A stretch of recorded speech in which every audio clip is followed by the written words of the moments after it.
Hi everybody, welcome back to another very exciting Adobe Live. I am your host, Jesus Ramirez, and with me today, again, we have the amazing Shaun Ryken. Hey The John, how's it going? amazing. The Amazing, amazing. I like that. amazing, yeah. I'm That's I'm I'm pretty good. Yeah, I've been getting nothing but compliments from you today. I've gotten perfect, amazing. Oh, Hey man. just a beautiful day. It's a beautiful, fantastic day. Let us know in the chat how you guys are doing. Although a lot of you thought we are not side by side. I know that a lot of you thought yesterday that we were sitting next to each other. We are definitely not. I think you said Yeah. your mom thought you were sitting next to me, Sean. Yeah. My mom thought that we were actually physically sitting side by side. It was kind of funny. That's how good we are, right? Yeah, that's how amazing we are. Yeah, exactly. Yeah, and we have a lot of familiar faces in the chat. I see Cody there again helping us out. We have Steve, Donna, Red, Sam, Peterson, Crawl. Thank you so much for joining us today. It's an awesome day. We have 236 people in the chat watching. I know Sean, you wanted to get it up to 2K. I think you said that was your goal.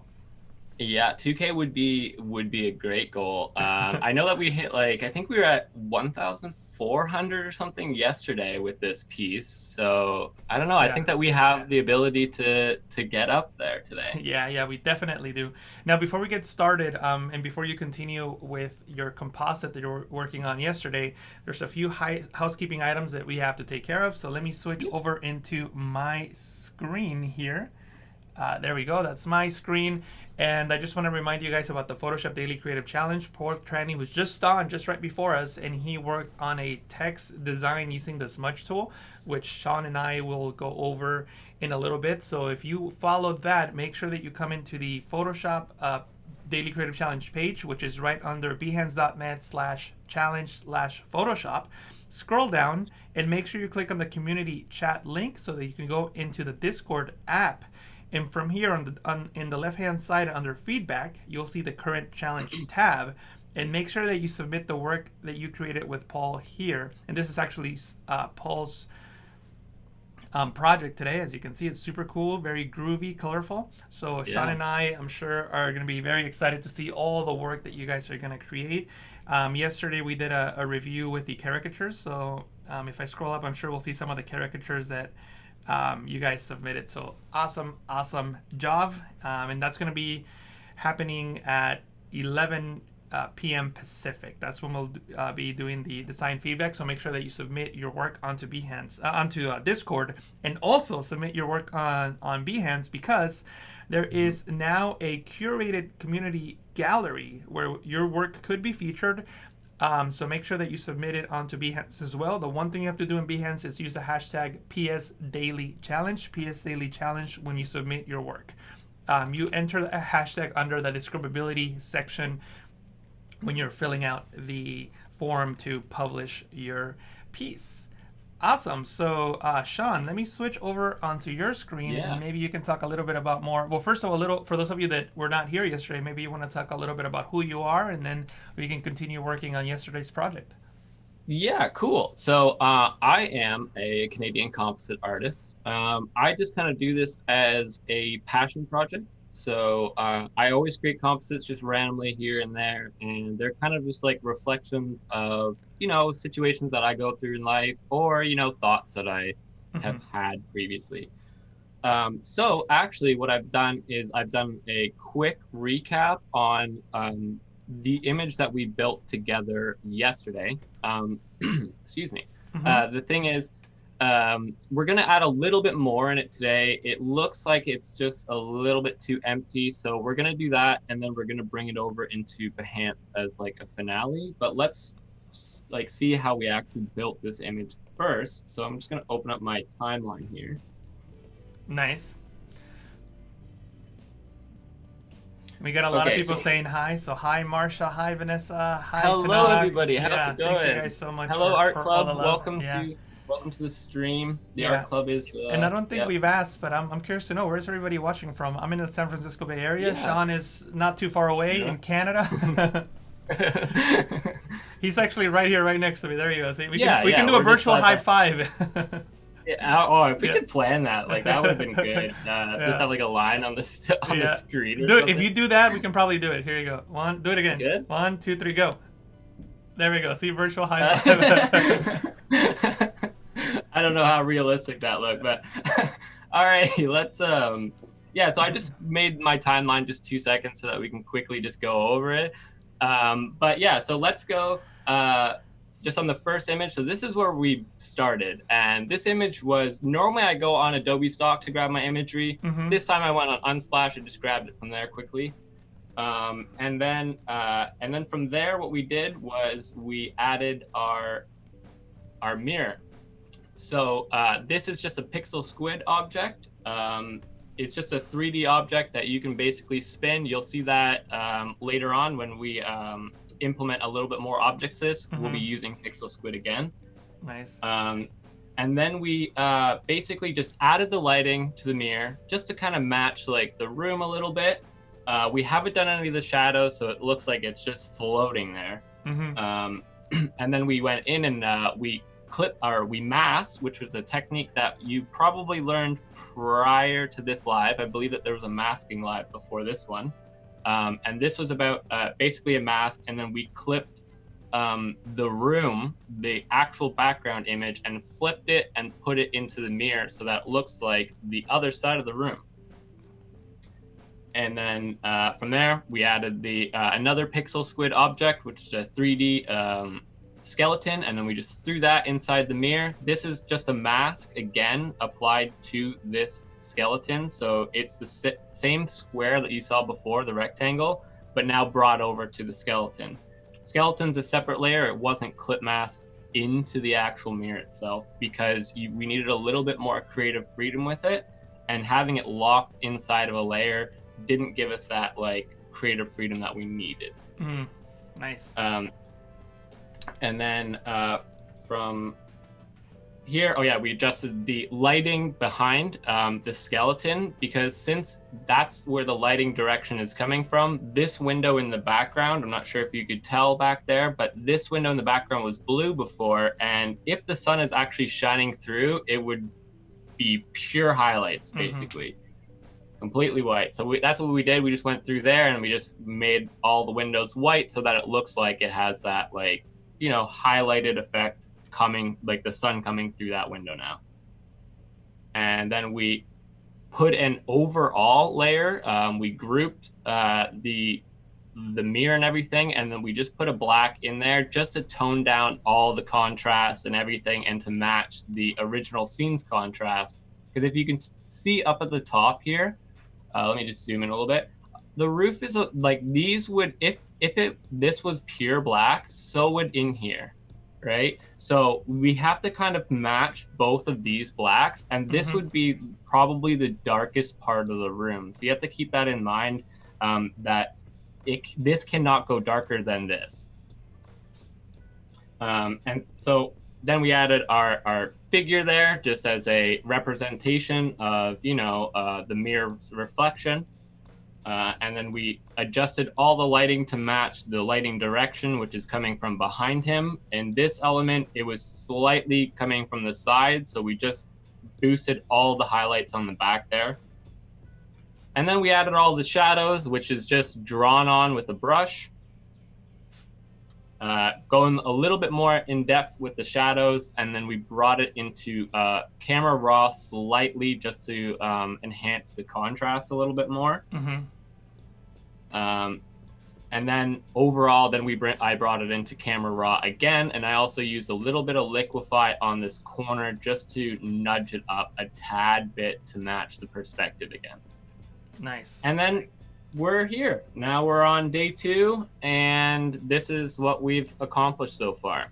So cool. So yeah, and then what we're going to try and achieve in today's live is we're going to finalize this one. It's basically there. We're just going to add a few more elements, and then I display my pieces in Behance, and this is like a technique that I use inside for my Behance layouts, and we'll go into this, and I'll teach you how to set up a Behance layout using artboards so that it gives you complete control over like the content that you want to see and not want to see. Super cool.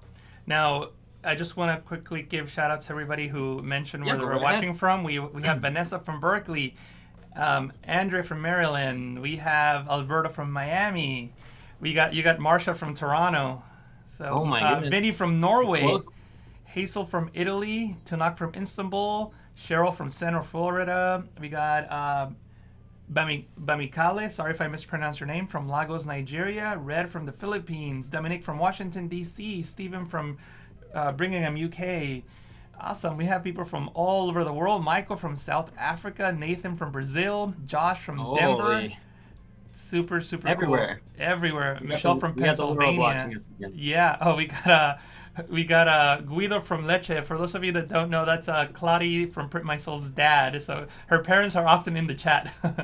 So ciao That's pretty Guido. cool. Yeah. So we got who else do we have here? We New got York, got some Mexico, yeah, Norway. Dana's from Norway. Yep. Claudio from Mexico. Henry from New York. Nice. Swole from Kalamazoo UK. from Kalamazoo, Michigan. Mia, awesome.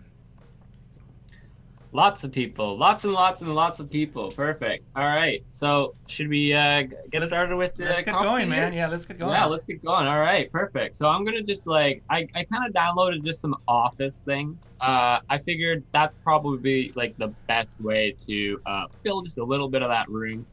I wanted something here to kind of cover this area because I wasn't really happy with how this area turned out. So it's easier just to cover it up than for me to go in there for hours on end and try and fix it all. Mm-hmm. So I'm just gonna throw in this beautiful little house plant here, or office plant. I literally just searched office plant in Pixel Squid, and this is what Do you I want to got. remind people what Pixel Squid is for those of the Yeah, people that missed the stream yesterday? yeah, perfect. Let me just bring up Pixel Squid. Actually, I Ooh, already have it cool. here. Awesome. So basically, Pixel Squid, what it is a 3D library. You can download their plugin for Photoshop and import all these 3D elements into your project. Mm-hmm. They help so much with composites. Like, I wouldn't use them as like your true focal point at times, but if you're using like if you want side stuff like plants or bikes or lamps or anything in your scenery, it's definitely a good source rather than cutting out like a street lamp or something. Just the small tedious stuff like Pixel Squid is really good for covering that for you. Mm-hmm. So I'm just going to show like an example of like the library for a second, just go through. So, you know, there's a bunch of weird stuff in here that you can use in your projects, like street lights, all that. Mm-hmm. It's whatever you kind of, you know, whatever you're looking for, basically. It has most of it in here. Mm-hmm. So yeah, it's really useful. Obviously, you're not going to find everything, but and you might have to crop out some stuff. But I haven't really run into any issues where I'm like lacking in content now to grab, which is good. Right. And stuff like this, like here's the plugin. Now I can just rotate it. All right, I'll put it at that perspective, and then the plant just automatically takes that perspective for me. Just makes life so much easier. Mm-hmm. So we're just going to create a little bit more depth in here today. And by doing that, we're just going to bring up objects up front almost. I'm just basically creating like a fake frame in a sense. This is our like piece right here. So there's I could put something in the back here that would kind of symbolize the light direction. So we're going to just nudge that into the same perspective as the floor. Perfect. That one actually might need to go at a different. That one might need to go at this this perspective, to be totally honest, because it's a little bit further in the back of the room. So that's super cool how you adjust the perspective in the plugin and then it updates on the smart object. Yeah, it's it kind of gives you like a good visual, and the fact that it does it with low resolution, it really helps too, because it does make like your file, you're working with 3D, so your file size is going to get pretty big eventually. But the fact that they have that controlled through reducing the resolution at the start, it's pretty good. How much is the subscription, if anybody knows offhand? I know offhand. It's about $10. I believe it's about around $10 a month Okay. for Pixel Squid, and I think you also get trial months. So I would totally try it out for a while and then see if it actually benefits like your editing process. And if it does, then might be a tool to consider. Mm-hmm. All right, so we're just going to do some smaller details here. I'm just going to now adjust the lighting of this. So right now the shadow needs to go right over here. This also needs to reflect a shadow. So I'm just going to do like the good old cheesy method of shadows and make this one complete, like just turn the saturation right down. And then to speed up my file, I'm just going to rasterize this because there's no point on having it as a smart object anymore if I'm just messing with it. So we're just going to rotate this way a little bit.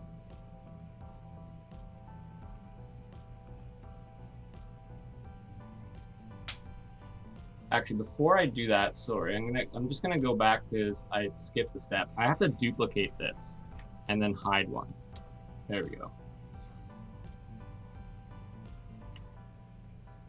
Because we're just trying to get the bottom of the plant right now. The shadows are not always going to be, when you have like a wall, like an L shape, you have to also make your shadows follow that wall. So we're just going to use like this section down here for the bottom right now. So we're just going to grab this quickly.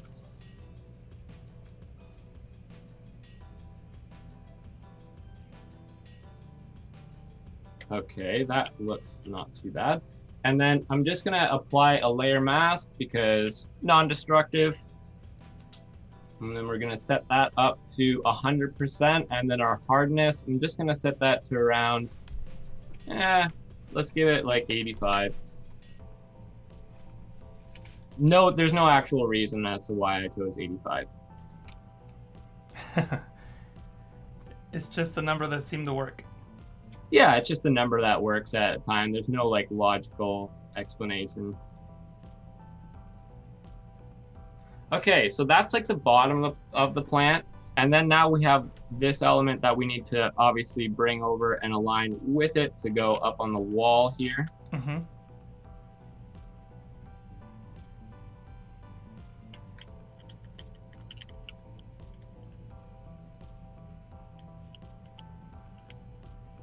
And this one's going to be a little bit more like, not like, this is going to be a little bit more just straight compared to on an angle. And it'll connect right about there. Yeah.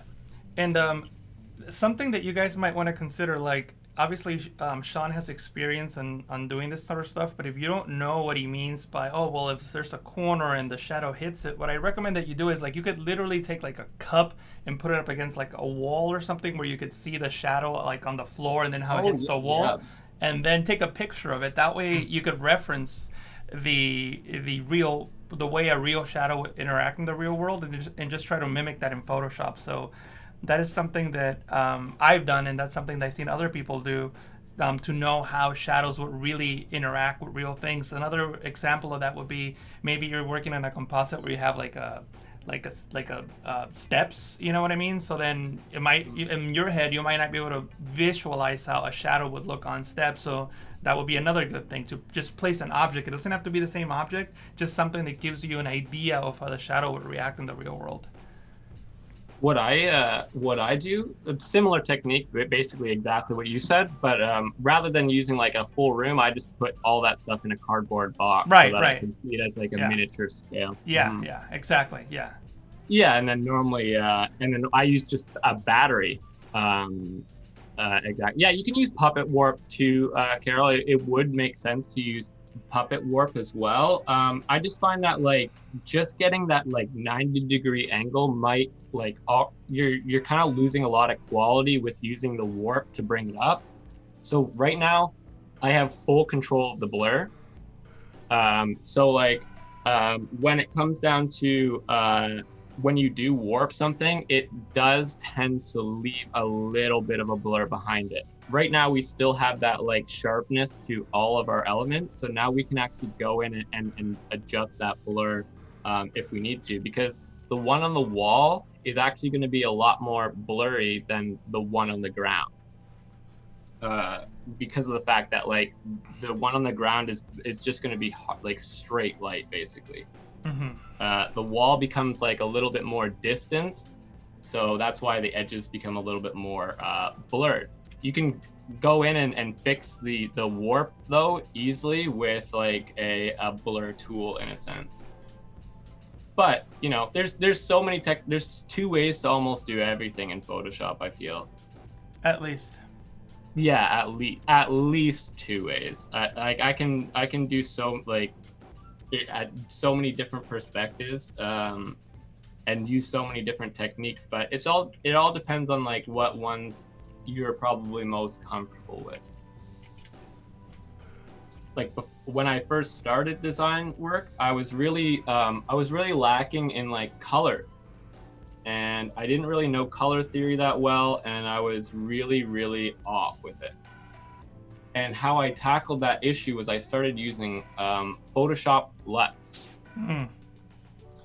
So and what happened was I ended up forgetting about colors, because the fact that like LUTs automatically almost did all of my colors for me. So I removed that from my process just to, you know, give myself a little bit more experience. But yeah, it was something different, that's for sure.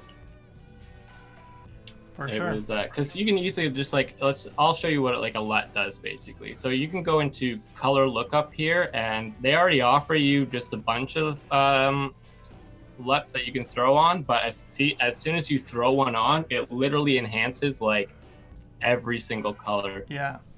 If Jenny's asking, Shaun, what are Photoshop LUTs? Oh, perfect. There we go. Perfect. This is a LUT right here. So you can basically create these yourself if you want to. Like, these are all effects that have been like applied using the adjustment layers, and then you're basically just saving your adjustment layer preset under here. So like all the gradients, everything, all the color layers it will literally be applied to every single photo. So you only have to really design like your filters once, and then you can apply it to everything. I got so used to doing that I didn't do anything custom in a sense. And then I lacked in my in balancing colors without a LUT, so I stopped using those after a while. And the cool thing about a LUT is that you can take it into, say, Adobe Premiere or After Effects and apply the same color grade to your videos, so you can have the same look on your videos as well. And OBS. And OBS, that's right. If you're a streamer, you can you can apply them directly to that. I apply all my custom color LUTs to my OBS stream, and it works pretty good. So I'm just drawing the shadows, just making it a little bit harsher over here. I just use soft light for my shadows most of the time. And then I always have like I normally have my brush set really low, but in a sense, I guess I kept it up to 100% there. And we're just grabbing around the bottom here because it is a rounded surface. So I'm just gonna, there we go. Quickly do that. And then now we're just gonna do the highlights on the opposite side, because this is where all the lighting is coming from. Don't worry, it's not gonna look like this. And then we'll do overlay. Perfect.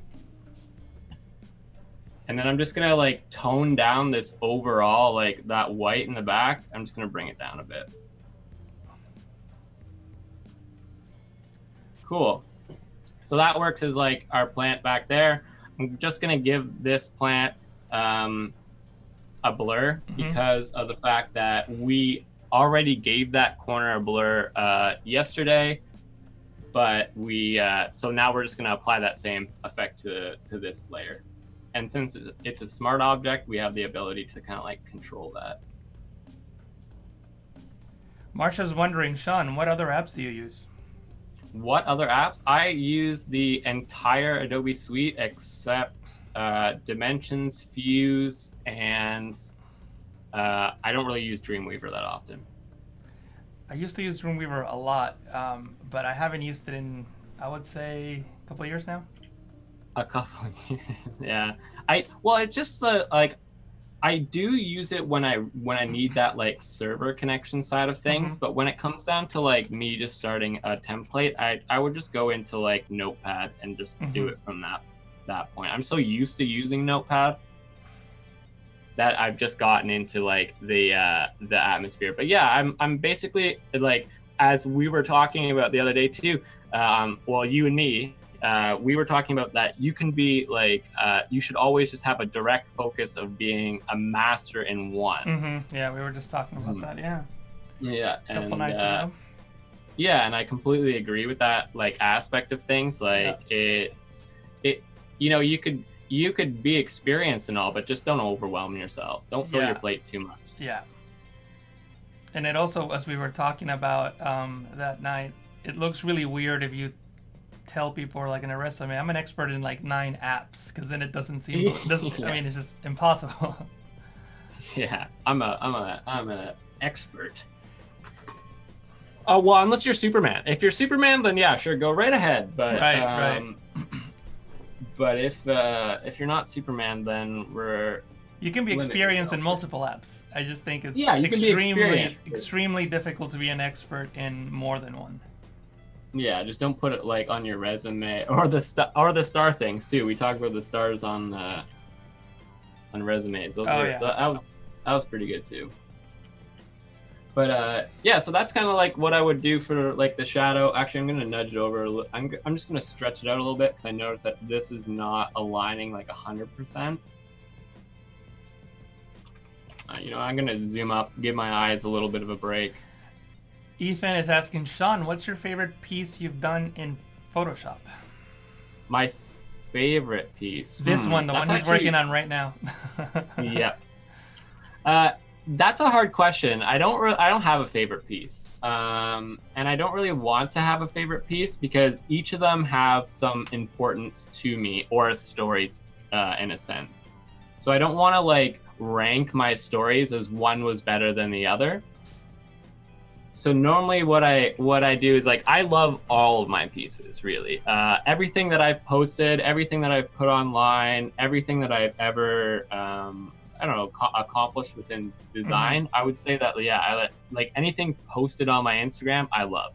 Yep. But if we were going to say like my most, like the piece that went the furthest would probably be my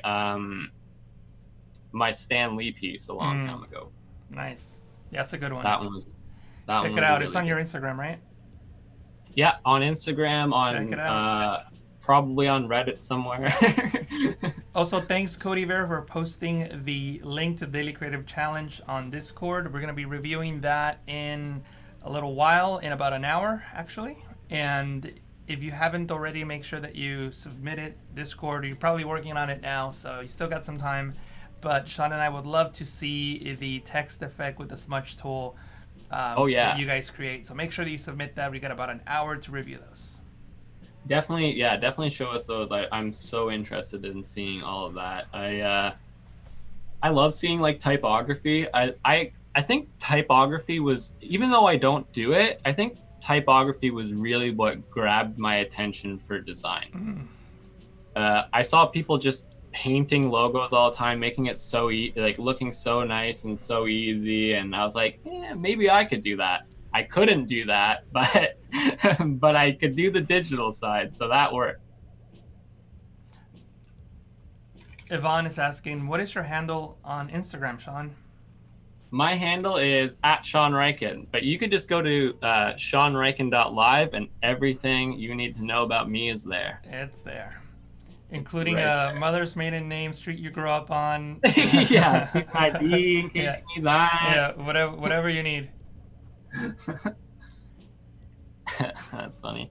All right, I'm just gonna add like an overall lighting, and then we're going to just kind of call that as I accidentally created a layer in between a mask. Okay, so I'm going to just create an overall light layer, and then I'm going to do my finalization, and then we're going to go over into my Behance techniques. Nice. I just don't want to run out of time. So. Yeah. And Cody Ver posted your Instagram link in the chat, so everybody go ahead and click on that link, check him out, and make sure you give him a follow. You should have 749 new followers. That's how many people are watching right now.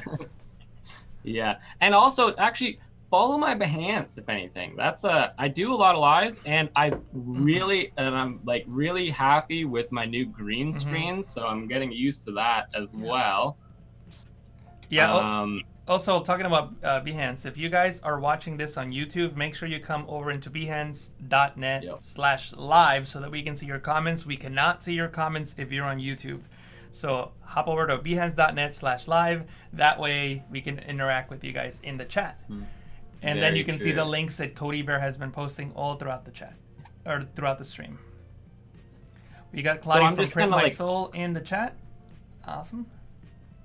Perfect. So I'm just kind of like cropping all the excess pixels away right now, so I can get rid of, you know, these side trees, all this stuff. And then when I'm just going to bring it into Camera Raw, going to use Jesus's technique with adding a little bit of grain.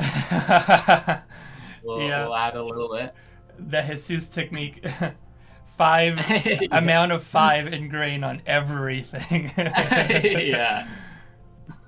Yeah, it's just taking a little while. Sorry about that. Just it's a big composite, so using a lot of 3D.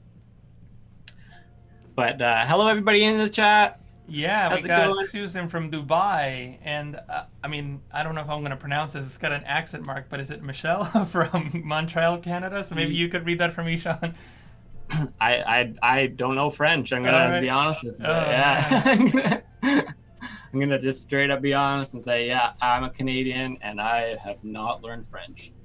So I'm just gonna bring it into Camera Raw again. This is just this small things. I'm not doing any. I don't think I'm gonna do anything with like the lighting or anything. This is just my last stage normally, which tells my head that this piece is done. Shaun, stop. Don't do any more. So, because you can overdo it, you can overkill your imagery, and like it's not good to overkill it because you can sidetrack a message completely. So right now I basically just do the special effects. So we're gonna add like a little bit of a vignette around it. Nice. Pump up that grain. We'll do your technique, the 10. All right. It looks like we got Michelle's name right. Nice. That's my sister's name. But it doesn't have the accent though. Do you know how yesterday we were talking about catchphrases? If you weren't here for it yesterday, we were talking about how everyone just says certain things over and over again. For me, it was "by the way" or like, by the way. And what was it for you, Shaun? Mine's perfect or medium rare. Oh yeah, that's right, medium rare. That's right. So I'm curious. What are the things that you guys just say all the time? Just randomly out of like nowhere. For no reason. Yeah, just for no reason at all. If you watch my YouTube videos, I probably say "by the way" 7 times on each one. Shaun also has a super. Oh, I do have a super epic Discord server. This is correct. How can we find it? ShaunRyken.live. Oh, ShaunRyken.live. Yeah. Yeah. Everything's all in the same place. Otherwise, that'll give me anxiety. If I have to go all over the internet, then I'm like, it's too much. Claudia says she says awesome a lot. Carol says besides cursing. Michelle says your sister has a lovely name. Eric says precisely. Angela says actually. I say okay a lot when I'm thinking. Like that, Tanuk. Nice.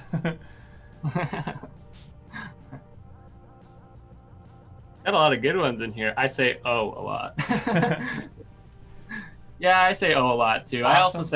I also say like a lot too, but I think that's just the default catchphrase of a human being, I think, at that point. I think it for me it goes up and down depending on the scenario. Like I just said it right now.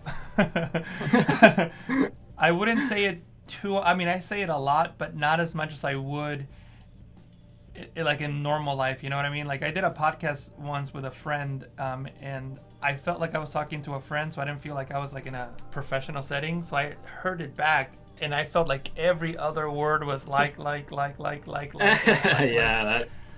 that's what happens with me too. Yeah, every single. I even type it. Like that's bad.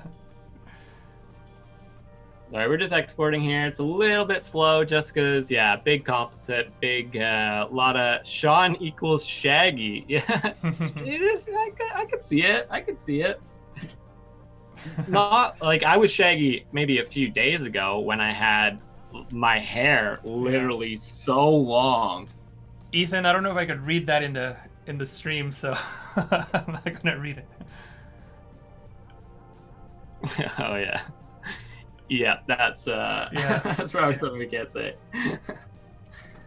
All right, so I'm just gonna save this as my just in my regular edits file. I like to sort them, like I like to sort finals, PSDs, videos, all in different files. Nice. All same name though, so that when you search it, it's all the same. It's all there, but it's just in different folders all over the place. So right now you're just saving the composite, correct? Is that what you're doing? Just yeah, that's literally all I was doing. Yeah, so now this is what I'm gonna. So this is basically my final. This is what I'm happy with. This is what I'm gonna post on Behance. Yeah. So now we're gonna go over to like my.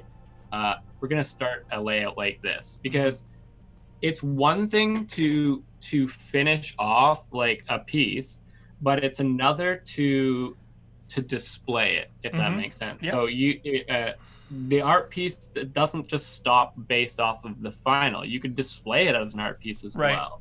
And that's how I do it. So we're just going to start a new file here. I'm going to exit out of our composite. Okay, and then I just use the web preset here.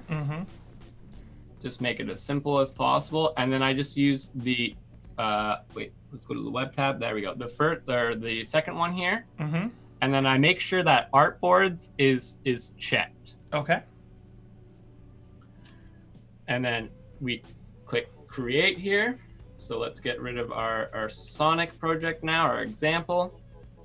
Nice little color coordination there on that one. Nice. All right, so this will be our title. So the point of using artboards is so that you have complete control over which content goes in which section that you're doing. So I'm going to use this one as the title section, and then I'm just going to duplicate this artboard, and then with the artboard selection, I believe it's in. I moved it somewhere. And how do you duplicate the artboard? I just hold Alt. Personally, I just click Alt and then I just drag that folder down and it gives you like complete control. And now with the artboard selection tool, I just bring this one right underneath this. So now that's 2 images in my Behance template. So and then each one of these artboards will become one photo on Behance, correct? Yeah, one photo on Behance. Each one will take up a whole section. Let me see if I can actually show a quick example here. I believe I have one open already on my Behance that I can just show how it works. It says, Ethan is saying, I'm surprised Shaun ain't wearing yellow because I know that's his favorite color. Yeah, it's very true. Yellow is my favorite color. So let's bring over that Sonic one that you saw. And this right here will be, like this full image is the first artboard. Yeah. This is the second artboard. And see how you can just add these to your mood boards like individually as different pieces. So you can actually collect the entire thing as one mood board now if you want, as separate pieces. So you don't have to add the whole thing to it. You can just say, oh, I like that rationale. Oh, and I like the close-ups. So, and then right here is just a title tab. And then I just post the image directly to Behance. We'll get there. We have we have time for a post too, so we'll show how it's like all aligned and everything in Behance. Yep. But for now, we're so this one's the top one was going to be our title. I always make my second one the rationale because you want to explain your piece, and then I like to this one I like to just do whatever. So this one's like personal preference. Personally, I like to do my close-ups because of, I like to get in finer detail with my composite work. Logo, it might not be the same. You could also throw like a rough process in here of a build-up, right? So that also works. And then for these ones, I'm gonna grab the artboard tool again. I'm gonna just drag that down. Similar technique to what I did up here. I'm just duplicating that artboard and then I'm just bringing it down again. But this one, I make this one a little bit thinner because this one is just going to be a title bar for my final piece. So final piece will go here because we post the final piece as a flat piece underneath this title. So we don't need to actually put it in our project right now.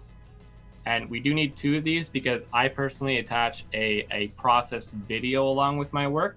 So I also title that section off as well. So let's just bring that one down.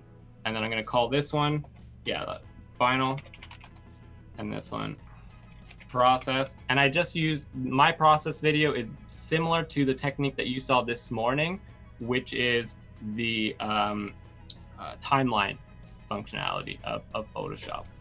Vanessa's asking, is there anywhere we can go for more tips on Behance in terms of how we should structure our projects and whatnot?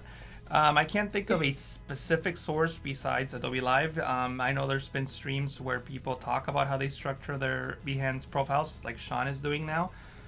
But yeah, I see that Cody Bear wrote the Adobe Live office hours is great for that. They do portfolio reviews and give advice on setting projects up. Yep, there you go. Thanks, Cody Bear, for that.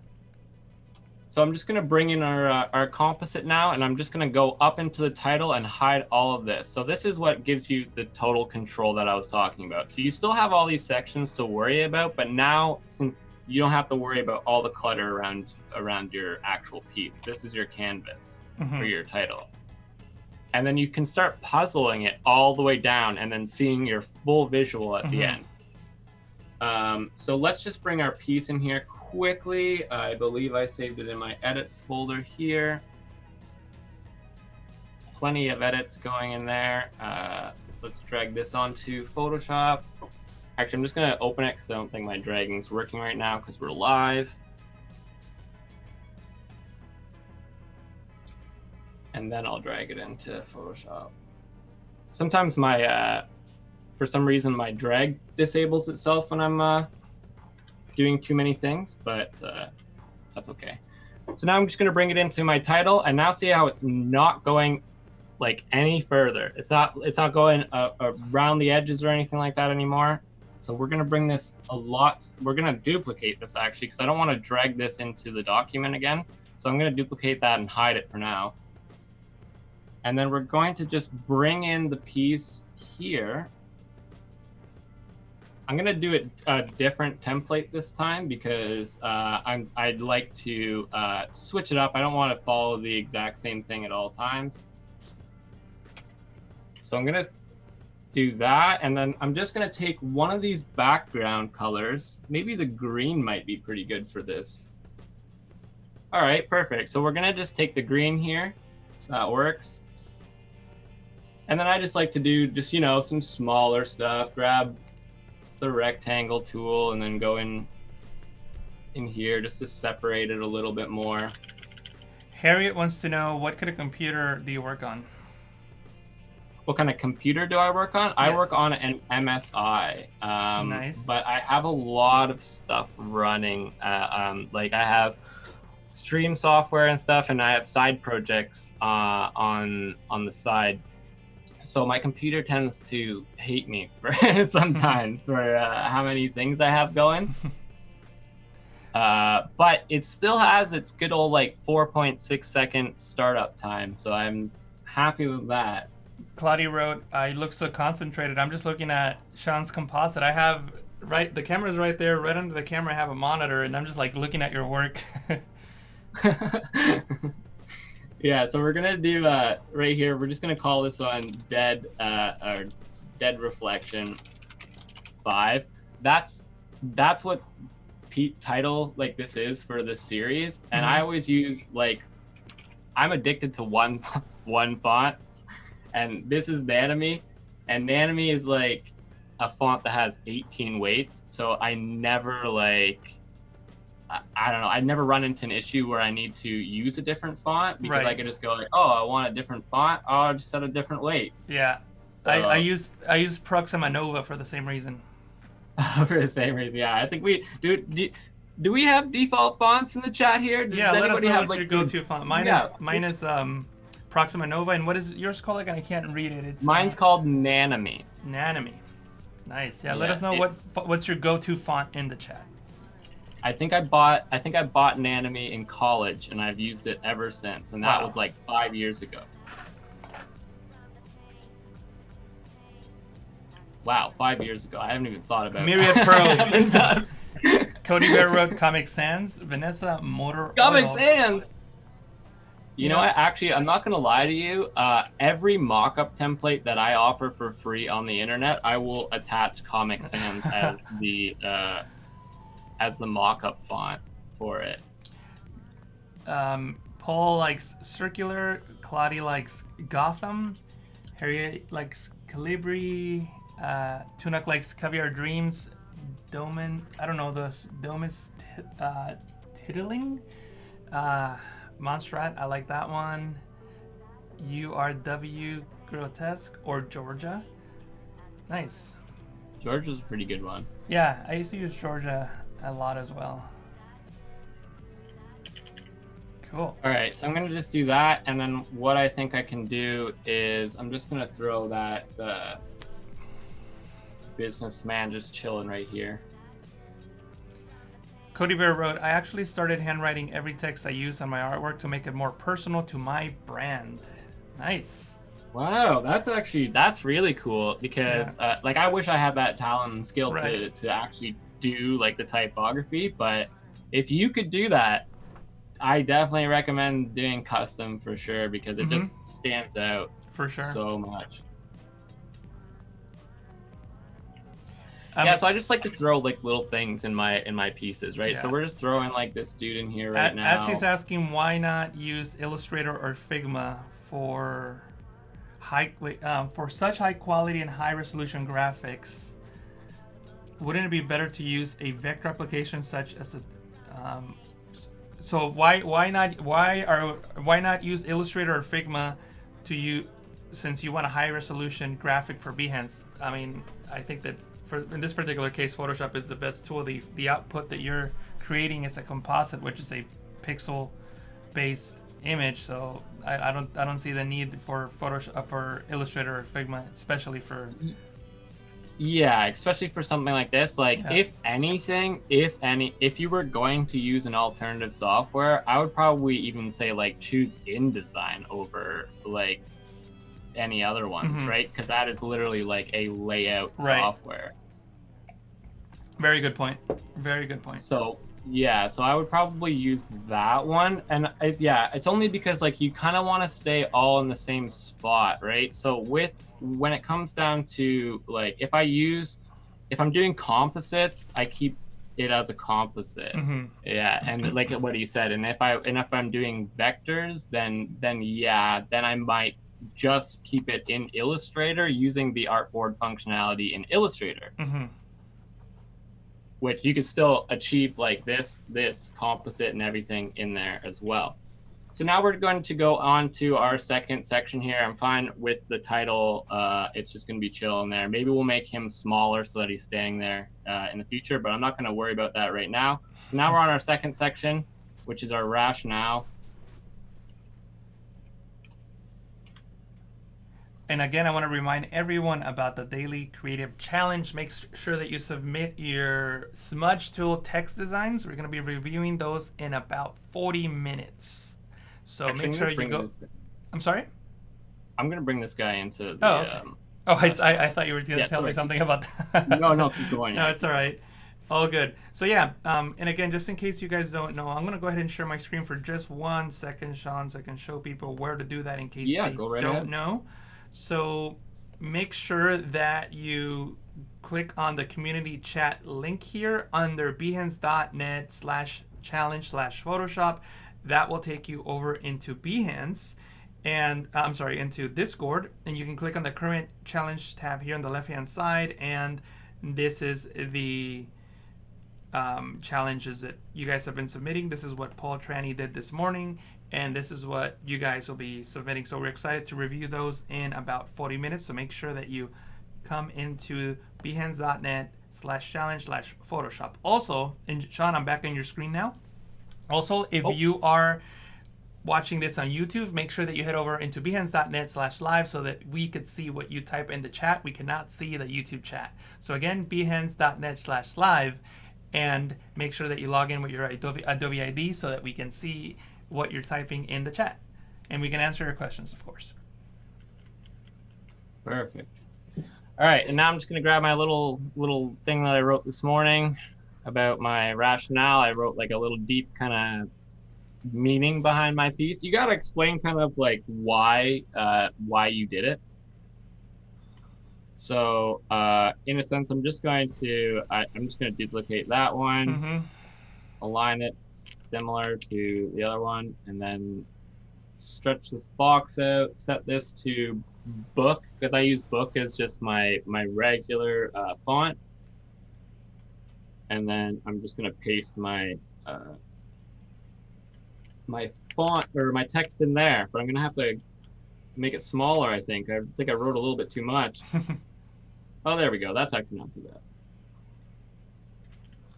Cool. So this kind of like explains like why I created it a little bit more. If you want to read that, that'll probably be available on Behance later. But yeah, so that's like my little explanation behind the piece. It has to do with like anxiety, reflection, all that kind of stuff. Now we're going to go with like the close-ups. Tanaka saying, thank you for my video on about monitors, which helped them choose one. So you're welcome. I have a monitor reviewing a have a video reviewing a monitor, the BenQ Designer monitor. So that's what Tanaka is talking about in the chat. Oh, nice. Very cool. Which one are you going for, Tanaka? That one or a different one? Just curious.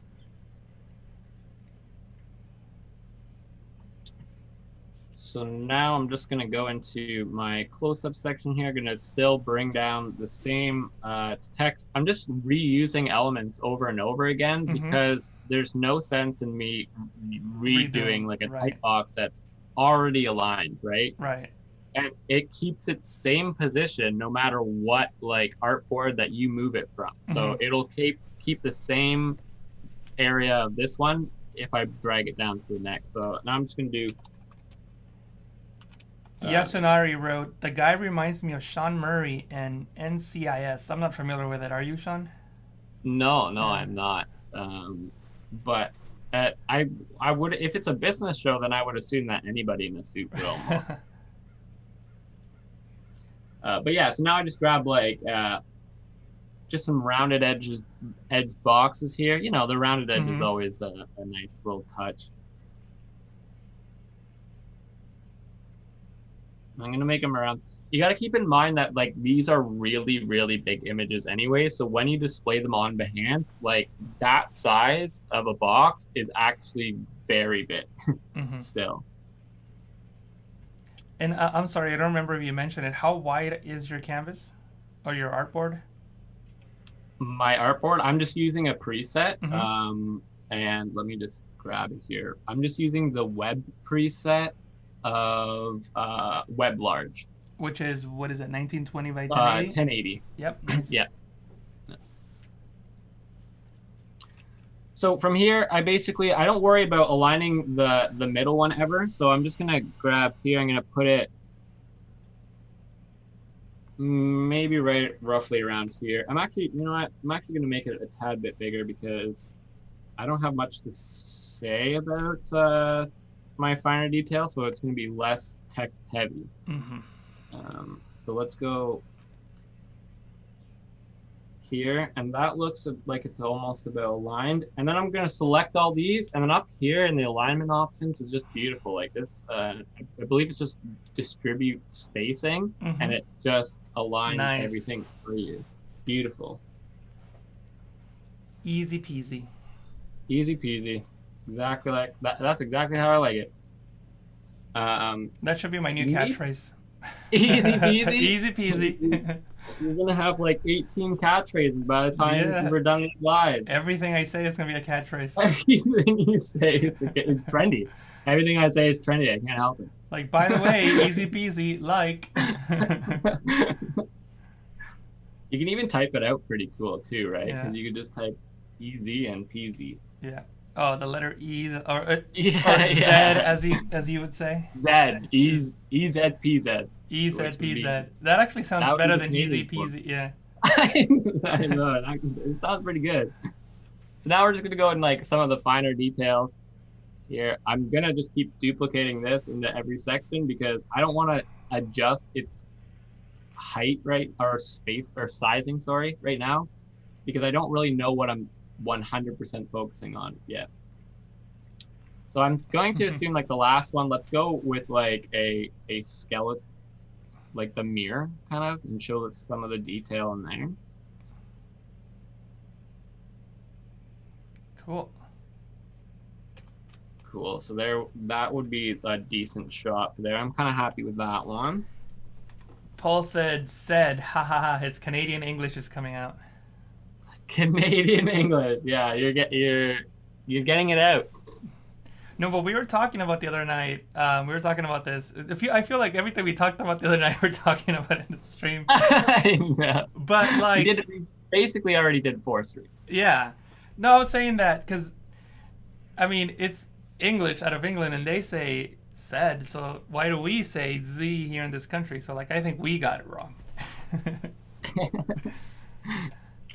Yeah, you can't blame a Canadian. Yeah. It doesn't exist. All right, and then I'm just gonna do some like smaller detail, I guess, of like the plants and everything. You know, these images aren't really like the true focus, right? Like the image you already like showed off the whole image at the start. So like doing this is actually, you know what? Maybe I should do the plant and him in there as like finer detail. Yeah, I'm gonna do that instead. And then this one.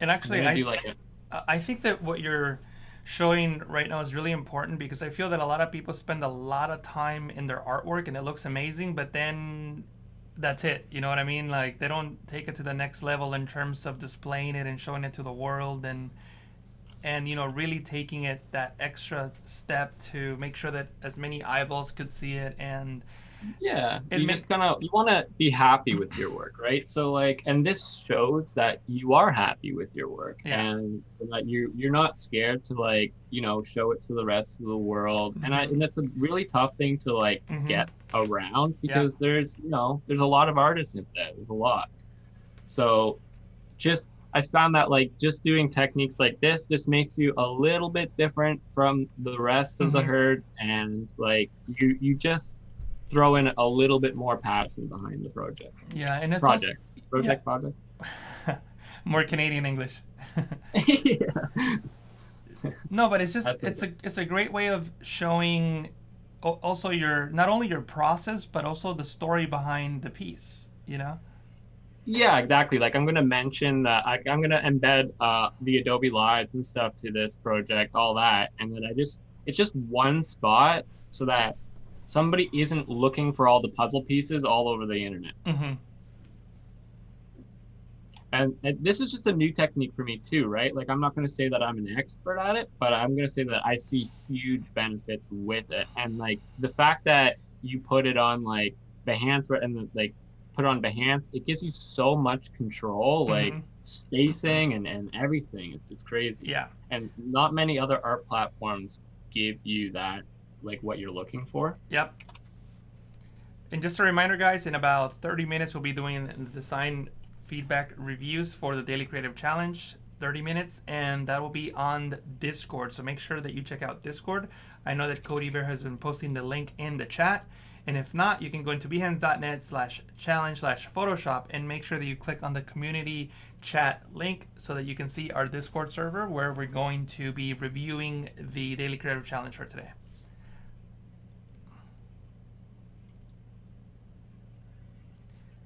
Okay, see, one font. Look at how beautiful that looks, right? This Yeah. so so easy to read, just nicely. It is a little bit off because for some reason last night I accidentally set all of my text settings to be 20 points higher, but that's okay because I'm not going to worry about that Yep. in this thing. It's not going to stop me right now. Yep. The link is in the chat. Thanks so much, Cody Barrett. Actually, I should remember this link is bit.ly/PS Discord, PS in capital letters.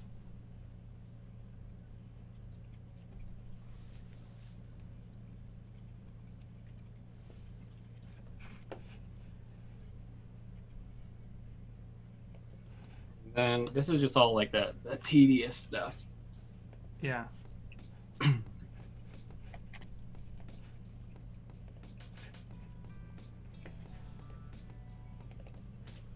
It's very therapeutic, I think, though, the tedious stuff. I actually enjoy the tedious stuff.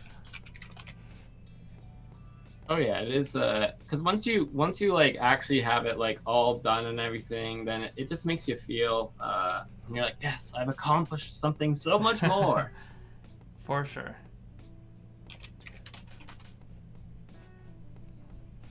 Oop, I accidentally put the title in there too. You put the title of. For the details, I just wanted to move this down. It's easier to align all this stuff and then throw it in a group and then completely just shuffle it from that point. Right. That looks pretty good to me. And then now let's go to our final here, which is basically just a flat title that says final image. This one doesn't have to be fancy like at all. It's just a title. I'm just going to use the same color as above. It connects your titles with each other. And I'm just going to mark these as red just so that I know that these are titles. Perfect. And then I'm just going to grab the rationale text here. Oop, put it in the wrong artboard. That's okay.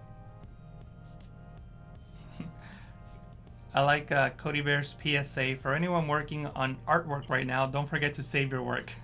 Yep, very true. What's the most amount of work you guys have lost by not saving? For me, it's been probably like, I want to say maybe 2 hours worth of work. That, you know, when I had a bad habit of not, now I save constantly. Now you just see me just do this, you know, Control S, Command S, save. But before I developed that habit, I think I lost about 2 hours worth of work once for not saving. Oh, wow. I've lost a whole hard drive for not saving, basically. Wow. Because you got to back up your hard drives too, and like and there's technology out there, like I think there's one called like Drobo or something, and that one's really good.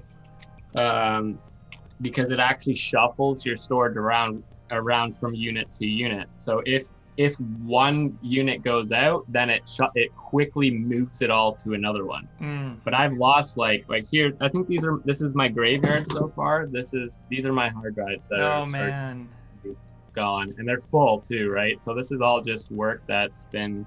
And there's no way of getting it back. Yeah, there's some legendary pieces in there. Wow. And you can't do anything because they just overheated or something. I don't know what happens to them. It just this one's wireless, so this one like I don't even need to plug it into anything, and I can just connect to it. Yeah. But I can connect to it wirelessly still, but it just doesn't allow me to take anything off. Yeah. Yeah, I try to back up most of my stuff.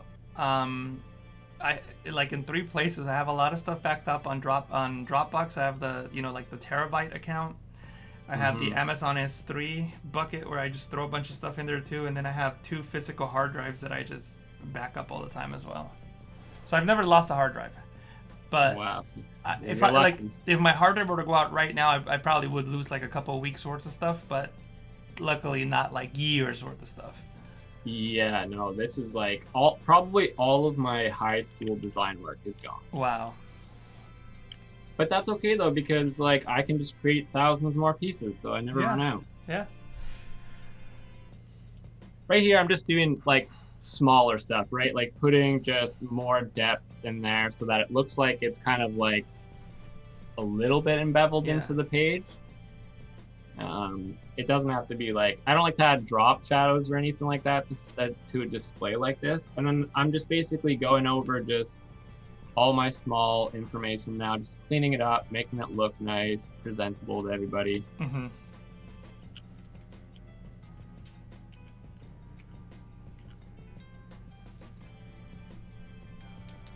It's so weird hearing you say your design work from high school. I'm like, I didn't even touch a design tool till I was like 19. Really? Well, I'm self-taught, right? So we didn't really have design classes or anything. Mm-hmm. We had some, but it wasn't something that's gonna throw your career path in like a big, huge direction. It's more just like do you know how to draw like a smiley face? Yeah. Okay, well that's what we're getting you to do today. Yeah.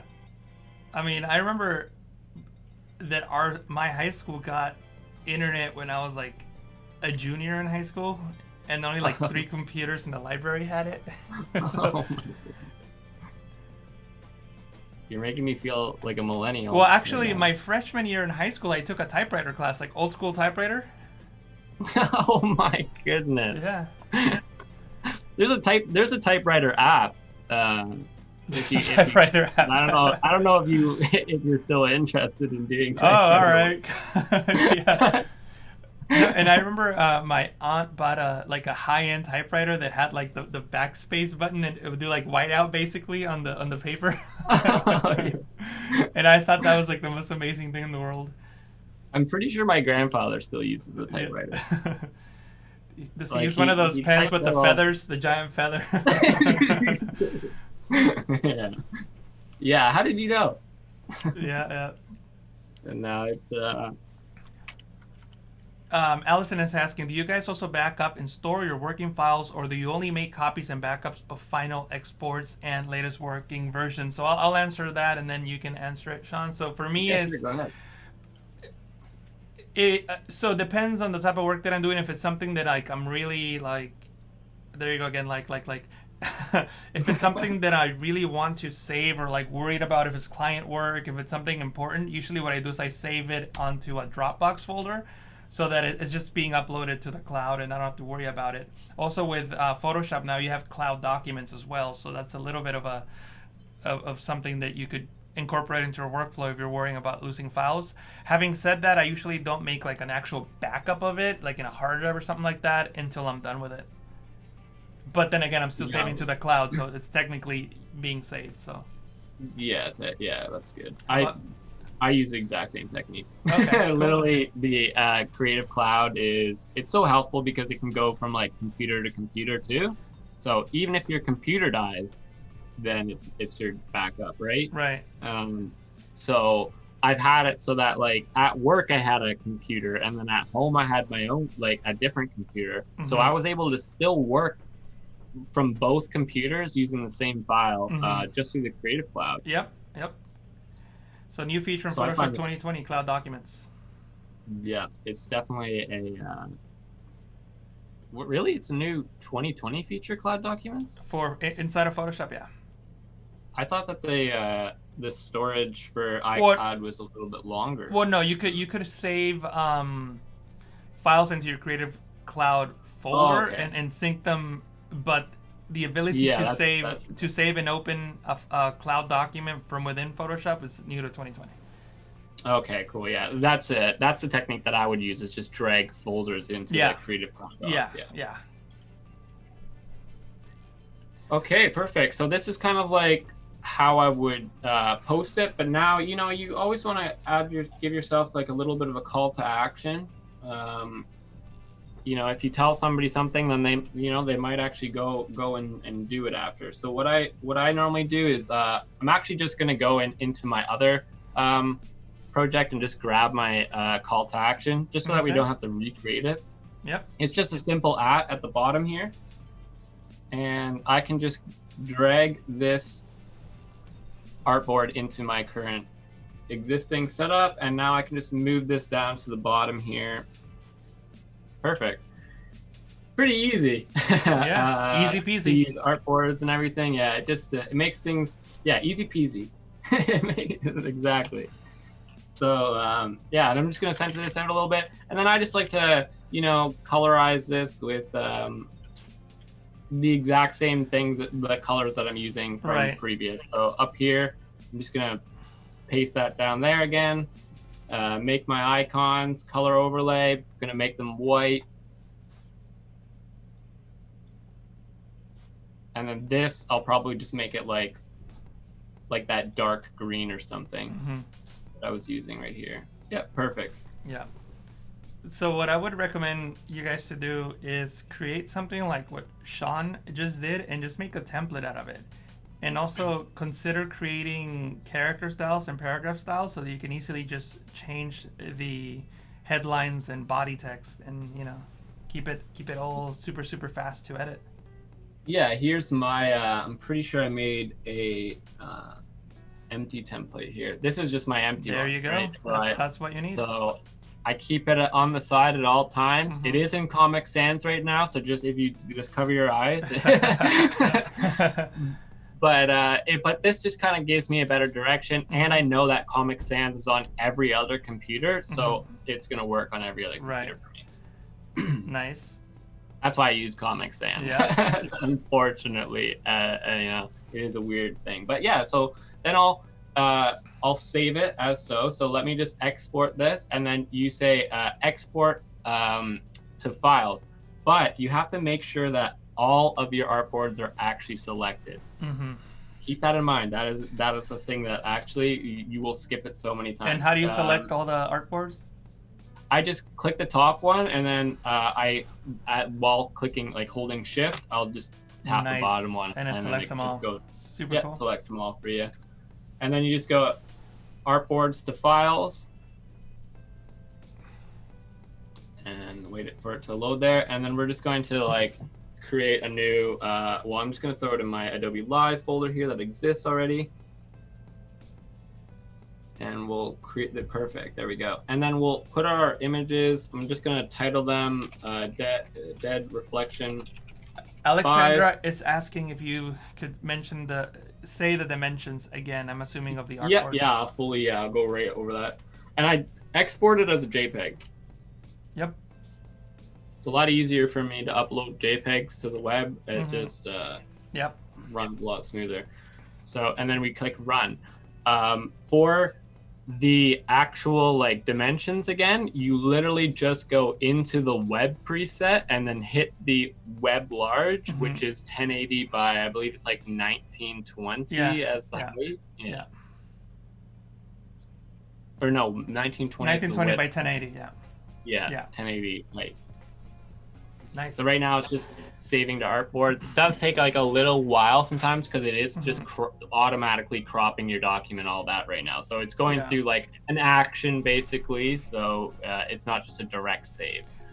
Thanks, Cody Ver, for posting the link on the chat to Shaun's Behance account. So make sure you click on his Behance account and give him a follow. And again, guys, we have 15 minutes for the design feedback review for today's Daily Creative Challenge, the Photoshop Daily Creative Challenge, where Paul Trani created a smudge text effect. We'll be reviewing those in about 15 minutes. Super excited to review them. Make sure you submit them now so that we can give you our thoughts and opinions on them. And I know that Cody Bear has posted the link in the chat, so if you don't know where that is, just scroll up, or I'm sure she'll post it in the chat. Perfect. Cool. We're just almost done here. It's just going through, I think, the last artboards here. Nice. Yeah. So, do you usually save, like, now that you're done with you're obviously exporting the artboards, but do you save the big document, or what do you do with the actual PSD? Yeah, so then I'll save that as a PSD, of course, because now with Behance, like I'll go into the Behance posting side. You can replace and swap images. So if you do make like a typo or something, rather than replacing the entire graphic, you only have to replace one section. Makes sense. So it's a lot. Yeah, it definitely helps Yeah. me because I And spell a lot by of the way, things guys, wrong. Photoshop is a spell check. Nobody ever uses it, but it's there. What? Yeah. It has It's a spell check? under type menu. No, I think I run everything through like Yeah, Grammarly. Grammarly is much better, and Microsoft Word and all that stuff is Perfect. better. But if you just wanted to like run it just for fun, and maybe catch something, it's there. Yeah. So this is what you get basically. Like this is the pop-up that you get when your artboards were saved successfully. Mm-hmm. So you're like, yes, they were saved successfully. And let's bring over our Behance project here. I already have one ready to go, but normally you just click create a project right at the top when you're logged in. Pretty easy, and then it'll bring you right to this page. The first thing that I do is I go into edit styles and layout, and then I turn the spacing from 60 all the way down because we didn't use any spacing between our artboards, so there's no point on using spacing in there. Header, same thing, all the way down. Yeah.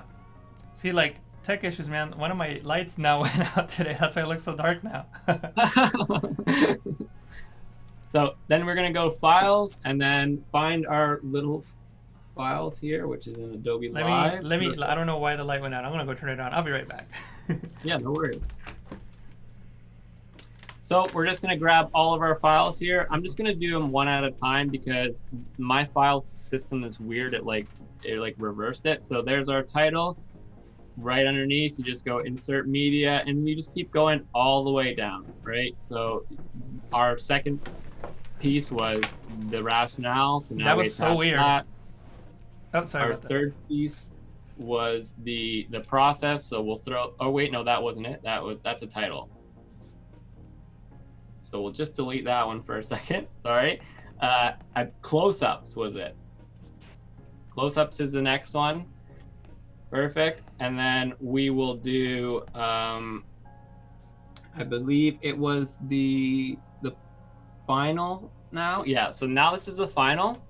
So what I'm gonna do is I have to go back into Photoshop for a second, and I have to grab the green that I want to be displayed behind my final or my video. So I'm gonna grab just this green because I like, that one seems pretty decent. So just gonna grab this hex code down at the bottom, which literally this means R, this means G, and this means B, which it's a code for RGB. Nice. And by the way, I made a mistake. The spell check in Photoshop is not under the type menu, it's under the edit menu. Edit menu. So we're gonna go back into our project here, go to edit styles and layout, background, and then this is where we put our background color. Oh, it seems to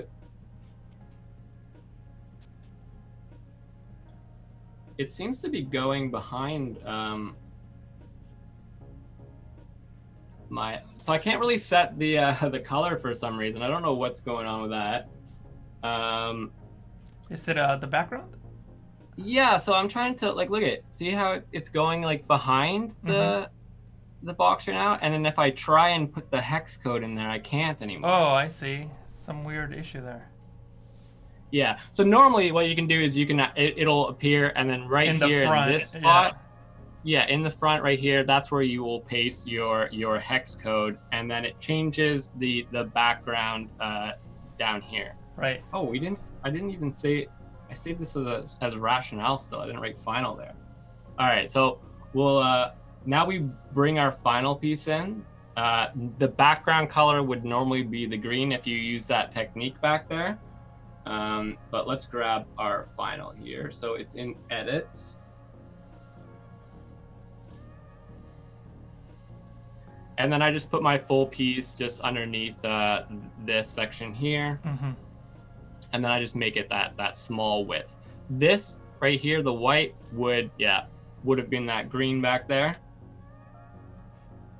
And then I insert let's go to Adobe Live, and then let's go to process. So now we put this tab, and then the video that I exported in Photoshop using the timeline is what I would put under here. I'm not gonna upload a video right now, only because it takes a while to upload a video because it has to do the whole YouTube processing thing as well. You know how YouTube goes through that. Yep. So it does that as well. So we're just gonna show you like the call to action. But normally you would paste your video underneath this header right here.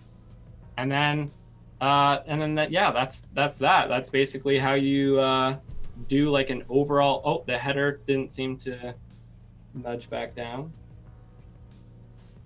There. Okay, perfect. And there. Now it's like at the very top, you know, now you can scroll down. This is literally what you saw in Photoshop the whole time, and it just kind of sets it up. Cool. Like sets it apart, yeah. Super cool. Guys, we got about 9 minutes for the design review, so make sure you submit your work. We'll be doing that really soon, so submit it. We would love to see all the work that you created with the smudge tool and type. So let me just go to my my Sonic one now, and then we'll use that as like an example of what it looks like as a finish. Okay. So so when I post it, I will post my piece and all that, and then I always put my partner or anybody involved underneath of it so that they're displayed within the piece too. Then I normally put my actual piece in with the rationale, but since I did a different layout than this one for the title, I repeated that content down here. So you could do this layout in any way that you want, go in any direction, and it will still look pretty good. Then we go into more of the close-up details where it's going to show you, you know, like the special effects, the character blending with the ground, and then like more of the Sonic brush detail. Right. This Sonic was actually like hand drawn. Oh, cool. I didn't draw it, but it was hand drawn by an artist that I collaborated with on this piece. Super cool. It looks super realistic. Like that's crazy. But it was all done in brushwork and like Photoshop and everything. This is all brushes. The question in the chat is, how do you create your process video? Like, do you record your screen while working? Do you make a GIF with layers? How do you? Here, let me show you actually, because we did it this morning. So let me grab that. Let's go into the dead reflection again.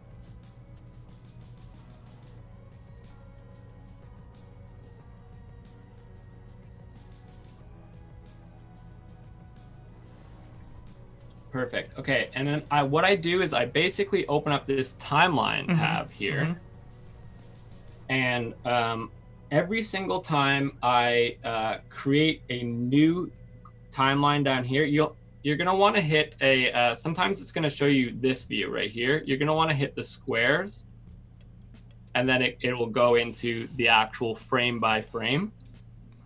And then what I basically do is I just go down all my layers and hide them all, and then I will display it like this. I'll set this to like 1 second, and then I'll create a new layer in here, and then I'll show this, let's just say, and then I'll create a new layer, and then I'll show that. And then when you click play, or when you export it as a video, it actually shows the whole build up from start to finish. So you can just go export, and then render video to your document size so that your pieces are both the same height. Right. This is just a tip for like Instagram and stuff. If your videos width is not the same as like your main image, it will either crop it or try and distort it in any way. So you have to try and like keep them both the same size. So always set it to like document size, which is right here, aspect document. Nice. And yeah, and then that's basically how I create all my timelines. I wonder if I actually have a working one that I can show an example of.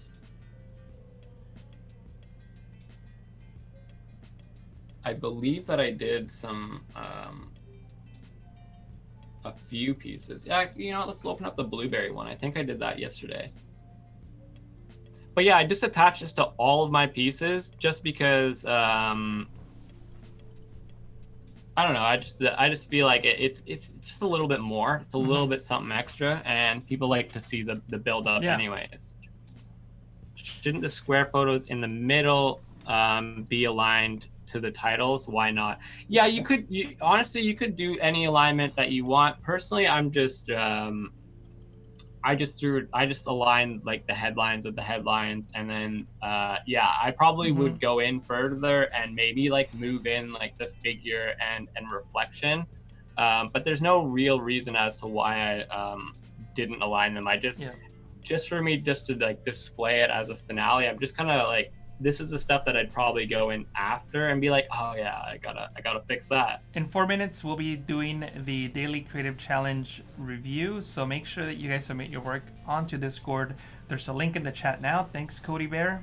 So make sure you do that now. Perfect.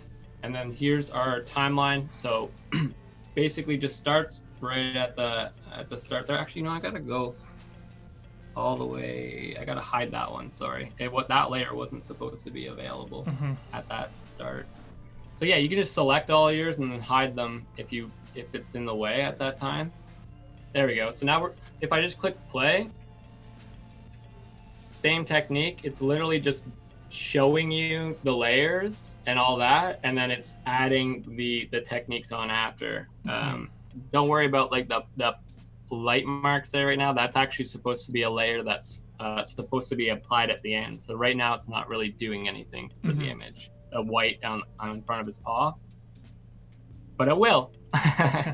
but yeah, so this is kind of like how I do all those like layer buildups and everything like that. I just basically just do it like this. Super and cool. It restarted.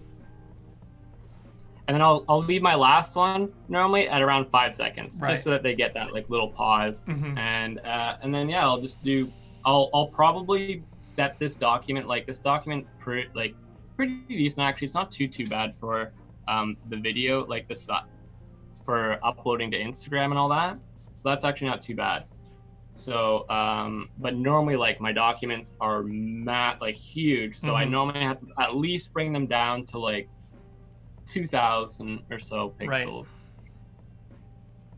Marsha says, brilliant. Yeah, so brilliant. Yeah, this is a post about social distancing, by the way. Its meaning is basically maybe social distancing right now is a good idea. So it shows like an enemy in a background, all that kind of thing. So I kind of resemble some stuff like that in my work. And this was just based off of like a story that my grandfather was talking to me about. So that's why I created that piece. Nice. But yeah, that's basically how I display my pieces, how I go through my editing process, make it nice and simple, straightforward. And yeah, if you tune into yesterday's live, you can actually just like literally follow all the way up until a posting process, which is nice. So definitely check out yesterday's live. I'm booting up Discord. We're going to be going there in just a few moments. Cool. Yeah. So make sure you start submitting your work now. We'll be there in just a couple of minutes. Yeah. So actually, you know what? I wanted to mention something. If you are going to create a template like Shaun did there. Shaun, do you know the trick to make a Photoshop document into a template? The slice technique? No, the actual file type. No, so I do not. A Photoshop document is a PSD, and if you add a T to the end of that to make it into a PSD T, that will make it into a Photoshop template. And what that means is, so like you see how it says PSD T where it says files, you see PSD T at the very end there? Oh yeah. So if you save it as a PSD T, you can just type, the name of the document .psdt at the end. That will become a Photoshop template document, which means that when you open that document, it will open up a separate instance of it, so you can never override the template. It opens up a copy of it, so to speak. Because if you have a Photoshop file and you open it up and you make your changes and you accidentally save it and overwrite it and close it, you can't really come back to that, to what you had originally. So by adding that T at the end, it becomes a Photoshop template. Therefore, when you open it up, it'll be a new instance of that original file without overwriting that original file. And if you ever want to make a change to it, what you need to do is change the file type, like right-clicking, rename file, and remove the T. So, wow, cool. I didn't even know about that. PSD, wow, that's actually really, really helpful. Yeah, PSDT, ANSI, not PST. PSDT. And it's right there in the Save As menu. Shaun was just hovering over it at the end there. You just have to type that in. Cool. Yeah, so like this up here. Yeah. Cool. Yeah, no, that works. That's something new. That's I didn't know that we had that capability of doing like the templates. I was always wondering what that extension was for, but I just thought that it was another just PSD template. To be totally honest, Yeah, that's it's just definitely good to know. it was first developed in Photoshop. I want to say 2015.5 or something like that when they Wow. started introducing Adobe stock templates into Photoshop. That file type was created to support the templates, but anybody could make one of those files just by adding that T, and then you get that capability. All right, guys. So it's time for the daily creative challenge feedback. Let me just switch over into my screen here. Very There we nice. are. Here we are in Discord, and let me just go up and find Paul Tranny's challenge. So there he is. This is what he created this morning using text and using the smudge tool. Very groovy, very cool, awesome work. Let me go down and find. See, these were yesterday. So we were reviewing the caricatures yesterday. So let me find today's. And well, for those of you that speak Spanish, maybe you don't want to read this because I'll probably just skip it because that's actually a curse word in Spanish. So I don't know what the thing is with Adobe Live and having curse words in other languages, but I'm gonna skip that one. Yeah, no, it's probably good that we skip it. So sorry about that. So it's so this one's called Summertime, and we have this young lady here wearing glasses, and I think it works really, really well incorporating a photo and also applying some of those smudging techniques around her body. I think it's super cool. I think you did a good job on the text. I think that the blending of the two images works. If I had a nitpick, I probably would maybe apply like a little bit of maybe like a layer with smudging over her, set it to like soft light, bring down the opacity so you can kind of see some of the colors around her body. But what I would probably say is like I'm not sure if it's just my screen or not, but it looks like they tried the smudging technique might have been expanded to match the photo quality. I see what you're saying. And then but by making that expansion, I think you also lost like a little bit of the quality. So it almost doesn't match up with the actual character that's in the image. So I would just say like make sure to just watch the balance between things like that, right? Like if one image is smaller, don't try and like compensate it with a bigger image, right? And stretch it to that size. You're always better stretching something down than up. Yeah. Also, I mean, this is probably just me, but I kind of would want to see what she looks like facing the other way. You know, because he's kind of looking away from the text. Like looking at the text. direction of the text. So anyway, but overall, good job on that. Let me see what else we have. Oh wow, these are completely. I'm not sure if it's today's challenge or not. Let me see if it's. I mean, I guess it's text, and I guess there might have been some smudging going on there. I do like the effect on the top two. It's interesting. Something like the one in the bottom is a little hard to read to my eye. So what one are you looking at right now? The one that says happy birthday, happy birthday. Okay. Yeah. So so those I would say the two on top are work for me, but not the one at the bottom. The one at the bottom just is very difficult to read. You probably need a little more contrast, maybe a little more separation in the text, maybe the inner part. More highlights. More highlights. So, yeah. But overall, I think it looks pretty good. Yeah, overall the top two are pretty good. I like those. Yeah, for sure. The top two definitely. It's just if I go like back like a little bit, it's hard to just read that bevel and emboss kind of a text effect. I think that's what it is. It's just too heavy on the bevel. Yeah. Let's see. Oh well, that's it. Let me refresh in case. I think there's some you skipped some above. I think. Did I? Let me see. For the Dreamland piece. Oh, here we go. Is this part of today's challenge? All right. Well, I believe it has some smudge effects in the top. All right. Well, we'll review it anyway. Yeah, Dreamland. Yeah, you know what? This one actually, I'm just gonna talk a little bit about the text first. I really, really like the text. I think you're right, Sean. I think that who did this? Lotharian, I think the person's name is. I think that they did a really good job in smudging the text. I like how there's highlights and shadows, and it sort of makes it seem like liquid a little bit. I like that a lot. Yeah. The one thing that I would say is I'm getting really, really close to my screen, and it looks like they added a drop shadow that's the same color of the text. And the one thing I would say is I probably would make that just a little bit darker, but overall I like it a lot. Yeah, I would. One thing that I would like, I love it. The one thing that I would probably say about it is just that E might be a little bit too yeah. intense. Yeah. It's like everything else, yeah, it's like on point, but the E almost doesn't. It's almost doing its own thing. Yeah, I agree. Yeah, nice, but very, very good job. And did I skip another one? I love the colors and everything like that are really good too. Like this overall is pretty good. Yeah, I don't. Was that like a brush or something maybe that they used at the bottom there? Are you still talking about Dreamland? Yeah, I was just looking at the bottom of it there. It looks like it might have been like a brush or something. Yeah, obviously there's some smudging going on, but yeah, it looks like it's a brush at the bottom there. Yeah, it's interesting. Nice. And then we have Echo there, I believe. Yeah, we have Echo, yeah. And I think this is also for today's challenge, a little less in the smudging, almost no smudging probably. Yeah.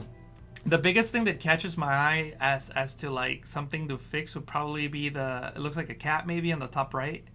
It just gets, I think that the stroke is a little too thick. I think that the stroke is also basically very similar to the background, so it's hard to see. So like my eye immediately goes there for some reason, and I'm not sure if that's a good thing in this case. Yeah, I'd probably like for sure hide those first and then try the smudging technique, because I'm not sure if there is any smudging for it, but yeah, definitely try that the actual technique behind it. Yeah. And then unhide those, and then you might see like a better visual of them matching a little bit more. But yeah, I do agree, like you might be using the inner stroke over the outer for the cat, so maybe just swap that around and you might see more of the cat. Yeah, definitely agree with you there. Let me see what we have. Did we skip another one? I don't think so. I guess we can look at some of the challenges that were late for. Oh, there's one more. Yeah, we have a new one there. Success is a series of small wins. That one, right? Is that the one you're looking at, Sean? Yeah. Cool. So I think that the issue with this one is that it's a little too busy. I would either have a flat color background or not a background that's not so intense, or the other way around, have the intense background but then have text that it's easier to read without it being so busy. Like like wins is yellow, success is orange, so now it's starting to balance like your piece, or make it more like you can still use the same effect but just make the bottom one more like that actual purple. It looks like it's almost like two different purples are being used for the top one and the bottom one. Yeah, and I think that the problem also is that there's just way too many things going on. Like there's so many colors. It's a series of small. Like small is using a different bevel effect than the rest of the image, and it's in white. It's a series is using no bevel effect. So I just think you have too many effects going on at once. Like if anything, leave success and wins as is, and then just is a series of small, like a unified color unified effect. So now you only have two effects, top and make like success wins as like your headline, and then sandwich like the text in between. Don't make like your sandwich text like stand out a lot, the eyes are all over the place, right? And I just think that gradients are not necessarily bad, but I don't think that in this case they complement the text. I think that it makes it harder to read. Like I'm looking at it in two places, right? I'm looking at it in my laptop and in the monitor that's closer to the camera where I can see the chat. And when I'm looking at it here, it's it's still difficult to read, but it's readable. But once that text is further away, like I'm like, oh man, like I really can't see because there's so many things going on. And actually, Yeah. the thing that really catches my eye on the image that's farther away from me is the word small, because it's just the most legible. I I think yeah, small wins looks like that looks like the headline to me. Yeah, Small small wins. wins. Yeah, exactly. Yeah, like I put those together just automatically like in my head, like subliminally, like colors and Mm-hmm. text direction and all that tell the viewer kind of where to look. Yeah. So I would probably maybe even go into like theory of that of like, how to like hierarchy. Mm-hmm. That would probably definitely be a good thing. Knowing when to put a heavy effect on the top and then how to like decrease it throughout Mm-hmm. as they're scrolling. Yeah. I think that the easy fix for this one would be just to have a solid color background, probably like the Yeah. purple, and then just making the two lines in the center below success, above wins, the same style, same Mhm. color, and probably, you know, a brighter color, maybe not white, but something light, and I think Mhm. you'll definitely improve it. Oh yeah, no, for sure. I like the smudge technique on the inside. That looks pretty Yeah, cool no, though. for The, sure. the tie dye is really nice. That looks really cool. Yeah. Mhm. Definitely agree. Let me refresh this one more time to make sure that there's no new late submissions. No, I think that was it. Do you want to? We'll look at how much time do we have? We have about 10 minutes. Um, we Yeah. can. Oops, my laptop went down. My browser. So we can look at this one by BC as tall. He's doing the challenge from yesterday, the caricature. Paul Tranny's jumping and he's doing the peace sign. Oh yeah, okay, yeah, yeah, I see that one. Yeah. I think he did a good job. Kind of like we talked Mhm. a little bit about yesterday. The distortions look a little odd, but if that's the style that you're going for because of the caricature, then I guess it's okay. But like that arm that's doing the peace sign, I would just work a little more on that bend. But overall, I think it's Yeah, like good. the inner, like even on the other side too. It looks like because this is still like your thicker part Yeah, of. Don't mean to flex on stream, but yeah. but this is still like your thicker part, and then like this will be your thinner. So reversing that, like I know you're supposed to kind of be unnatural in a character, but it Yeah. almost makes it look too Yeah, unnatural. and I don't know if Paul Tranny showed it, but because I'm assuming I didn't, and I'm sorry if he might have explained it, and I don't know, but if you're in Photoshop, and I'll quickly show you guys something. The document size doesn't matter, but if you, know I have something here in the libraries panel that I can use. I'm just gonna type the word person. Let me see in my Adobe Stock library. So there's actually a keyboard shortcut that you can use while you're distorting a person's body. So we'll try it with this guy. I mean, here, I'm doing an Adobe Stock image for this, Beautiful. and actually, I should use one of my libraries, not. I know. Okay, here we go. So I have cool. So I have this guy that's jumping, and why didn't it not go in there?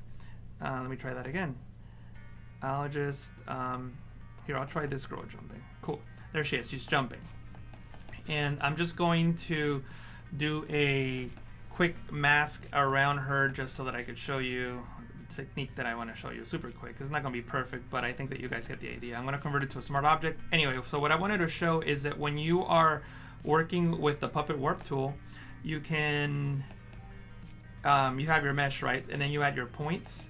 So when you add your points, you can click and drag to move, right? But then sometimes you get these weird bends, and if you want to like just distort it a different way, what you can do is hold the Alt key on Windows, that's the Option key on the Mac, and you get that circular overlay, and you can click and drag, and now it rotates it as well. So if you get a weird bend, when you get your weird bend, you can try and fix that bend by rotating that circle, and then then you don't have such a weird bend. Obviously, I went pretty quickly here. You might need to create a few more points and then hold Alt on Windows, Option on the Mac, and then adjust that circle so you don't get those weird strong bends. Cool. Yeah, that's really cool. Yeah.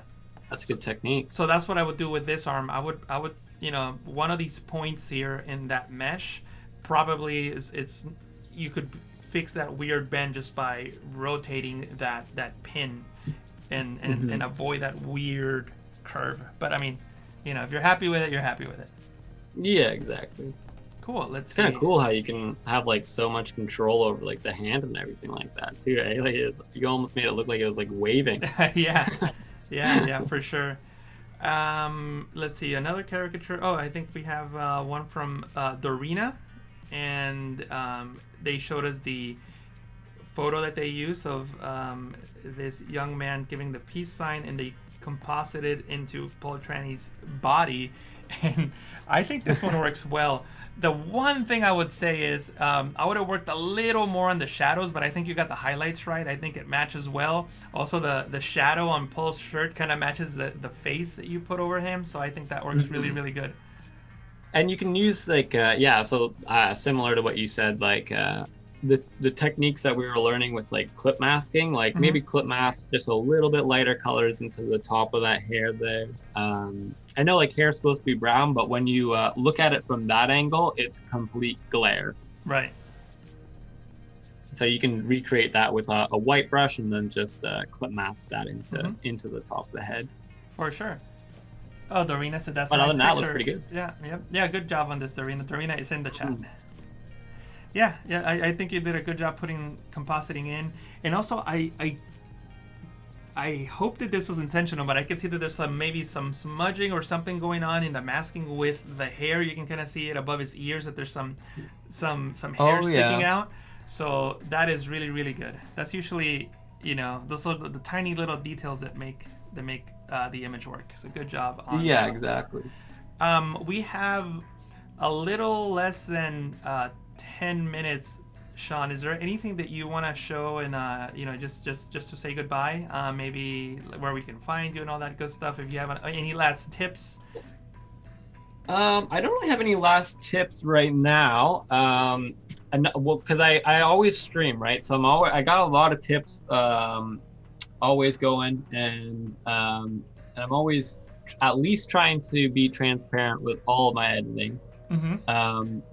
But yeah, I would just say be sure to 100% follow me on Behance. And where's your website again? It's Shaun. Just ShaunRyken.live. Show us that. Show us that. Okay, yeah. It's not really like a website or anything, but here, yeah, it's a menu, right? So I have a menu for all of my content, and this is what it looks like. Nice. So. It's straight to the point, and then I can send this mobile, all that, and it links to everything. So you have the Adobe Live links there, nice.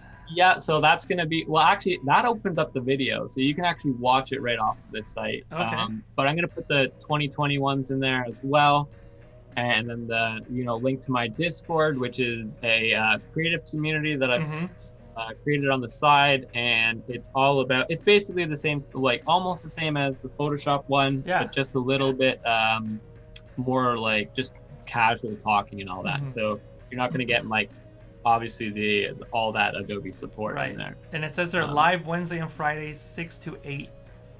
Yep, the good old 6 EDT. to 8 EDT, and then you can just click that good old pop-in tune in live, and that should automatically redirect you to like anything like my live. That if I'm on, it'll automatically go to my current live. Right. And if I'm not on, it'll go to all my old ones. So awesome. You can check out my old content too. Yeah, and then Instagram. That's up. Yep, there you go. Yeah, I'm gonna totally go through that too. All right, so this is like my Instagram here, and you can go through some of my content there. And just check out like some of my pieces. I do a lot with like this strawberry. I love the strawberries. As you saw, like there was a blueberry piece that I was working on too. So I'm slowly trying to expand on that series. I do a lot of penguins. I have no idea why. This was actually designed last Adobe Live. Oh, we can't view it because I'm not logged in. But this was designed on last Adobe Live. This was designed in San Francisco. Nice. And I believe this one was also designed on Adobe Live, yeah, I believe that this one was also designed on Adobe Live, but I'm not 100% sure. But this one was for sure. This one 100% was. We did 2 composites in 2019. Mm-hmm. That's a good one, man. I like the one with the bear and the cans. That one, yeah. Oh yeah, the good old where are they now? That one's deep. Yeah. And by the way, Cody Bear just posted your link, I believe, in the chat. So make sure that you click on that. Yeah, thank you. Nice. I appreciate that for sure. But yeah, and then as you can see, like I kind of follow like an overall color scheme. So and I put my focus in different areas. So right now, my focus in my design work is red and blue. Mm-hmm. So all 9 pieces that I create recently have to be red and blue. Okay.